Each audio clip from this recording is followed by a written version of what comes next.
आज की बात वर्तमान मुद्दों के साथ देखिए जयदेव पटेल के साथ शनिवार रात 11 बजे और रविवार सुबह 11 बजे सिर्फ नंबर 1 इंडिया न्यूज पर।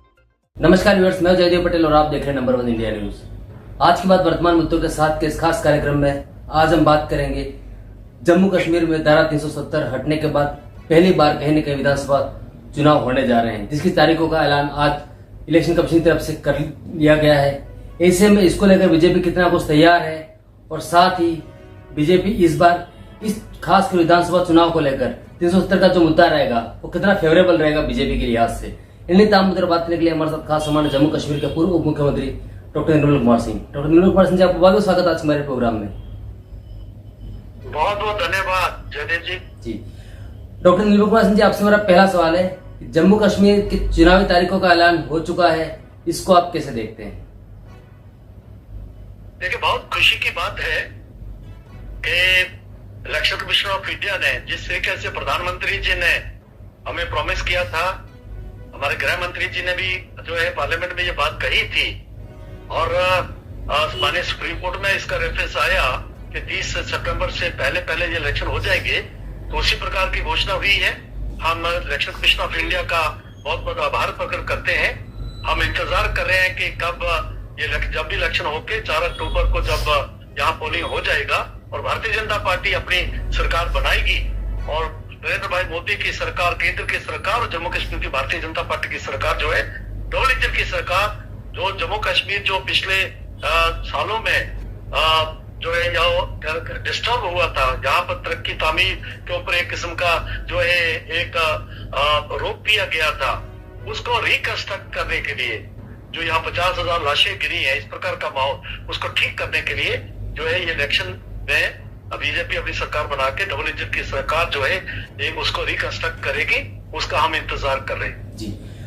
डॉक्टर निर्मल कुमार सिंह जी, कहीं तो चुनाव तारीखों का ऐलान के बाद में राजनीति भी शुरू हो गई है। सबसे पहले मैं आता हूँ, फारूक अब्दुल्ला जी ने बयान दिया कि अगर हमारी सरकार अगर बनती है और हम अगर सरकार बनने में कामयाब होते हैं तो पिछले सरकार में जो काम रुका हुआ था, मतलब कहीं न कहीं बीजेपी की बात कर रही है उनकी तरफ से कहा जा रहा है, वो उसको हम आगे बढ़ाएंगे और कहीं न कहीं जम्मू कश्मीर का विकास करेंगे। देखिए, जो काम रुका हुआ था वो क्या रुका हुआ था कि 3 परिवारों की जो राजनीति थी जम्मू कश्मीर में, चाहे फारूक अब्दुल्ला का अब्दुल्ला सरकार परिवार, मुफ्ती परिवार और जो नेहरू इंदिरा गांधी परिवार, इनका जो इन्होंने पिछले सालों में जम्मू कश्मीर के साथ खिलवाड़ किया और जैसे मैंने कहा कि 50,000 लाशें गिरी हैं,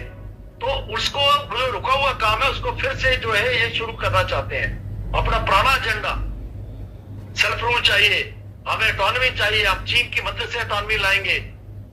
भारतीय सेना के ऊपर आरोप लगाना कि ये टेररिस्ट से मिली हुई है, इस प्रकार की जो राजनीति करते आए हैं जो उसको दोबारा से लाना चाहते हैं। लेकिन पिछले लोकसभा इलेक्शंस में जैसे दो जो इस कहना चाहिए राजशाही परिवार के लोग, चाहे वो उमर अब्दुल्ला थे और जो चीफ मिनिस्टर थे, उनको हराया और अभी वो इलेक्शन से भी भाग रहे हैं, कहते हैं मैं नहीं लड़ूंगा। और महबूबा मुफ्ती जी जो कि पूर्व मुख्यमंत्री रही है, उनको हराने से ये मैसेज गया है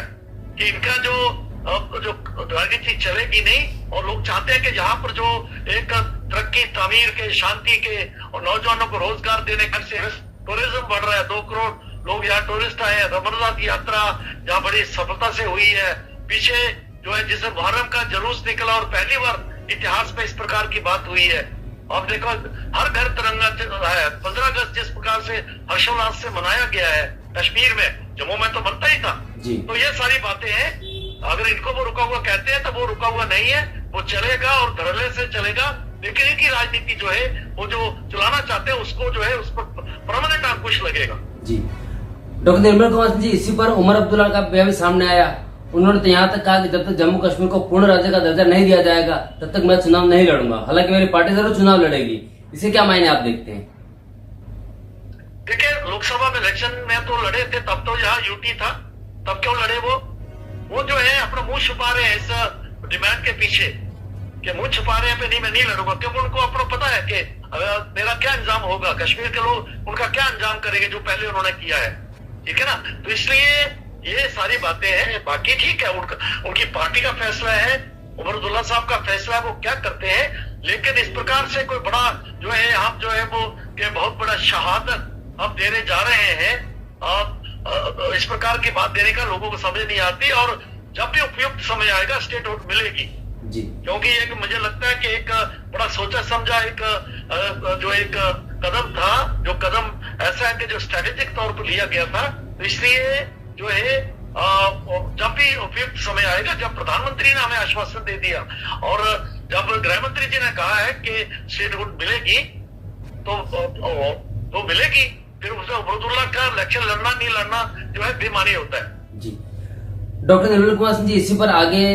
पवन खेड़ा कांग्रेस जो वरिष्ठ नेता है उनका बयान भी सामने आया। उन्होंने तो यहाँ तक कहा कि जब 2 दिन पहले या फिर ये कहें कुछ घंटों पहले जब लाल किले की प्राचीर से प्रधानमंत्री नरेंद्र मोदी ने ये वन नेशन वन इलेक्शन की जो बात कही थी, उसको कुछ घंटे भी वो लोग अपने व्यक्तित्व पर कायम नहीं रह पाए और ऐसे में इस बार चुनाव की जो घोषणा हुई उसको लेकर उन्होंने तंज कसते हुए बात कही है।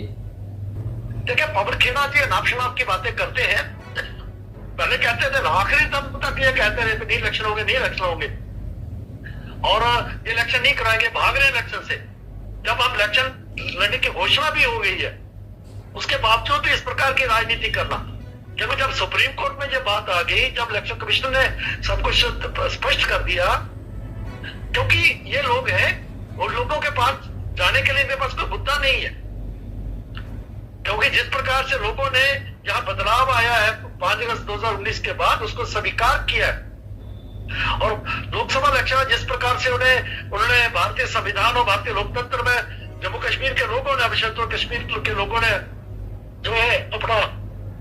विश्वास व्यक्त किया है और पाकिस्तान को भी उनके मुंह की खानी पड़ी जिसके कारण टेररिज्म बढ़ा रहा है, उसके मद्देनजर जो है लगता है कि इनके पास कोई मुद्दे नहीं है, ये सिर्फ जो है इधर उधर की बातें करते हैं, अपनी मुंह छिपा रहे हैं।